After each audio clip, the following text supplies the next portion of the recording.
B stance RDLs, B stance Romanian deadlifts, or kickstand Romanian deadlifts as they're sometimes called, are a fantastic exercise for strengthening the muscles around the hips and the hamstrings.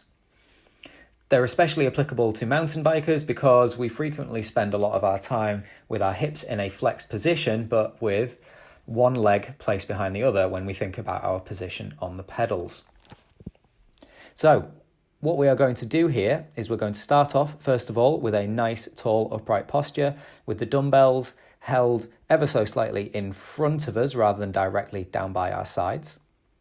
You're then going to take a very small step backwards with your trailing leg. The leg that you step backwards with is the leg that will not receive much of a training stimulus when you perform this lift.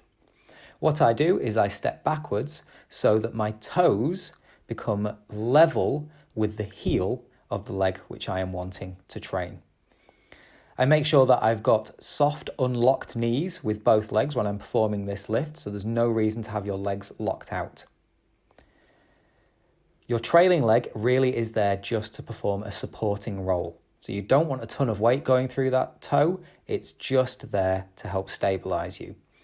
In terms of where the majority of your weight should be acting, it should be acting down through the middle portion of your leading leg. Think about the laced portion of your shoe.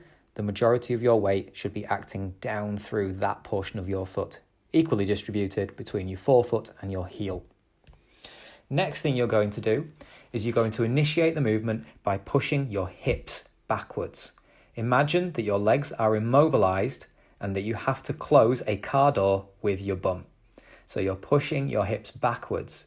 Do not think too much about bending your body forwards. This is much less of a bowing type motion and much more of you pushing your hips backwards and hinging at the hips. We want to keep a neutral spine throughout this movement, which means we don't want to start flexing our spine or excessively arching it. You know you're doing this right if you feel a deep stretch in the hamstring of the leading. Only push your hips as far back as your range of motion allows. So you may find that you're not able to replicate the range of motion I'm showing in the video. You may find that you have a better range of motion than I'm showing in the video. What's important is that we do not get additional range of motion and get our torso closer to the ground by starting to flex our back. Then you're going to squeeze the glutes and stand up back tall again. Throughout the movement, it's important to keep the dumbbells really close to your body. You don't want them to pass far out in front of you. Think about them simply moving up and down. They certainly shouldn't be swinging outwards to any degree. Perform all the repetitions for the one limb, then swap the setup so that it exactly mirrors what you've been doing, and perform all repetitions for the other limb.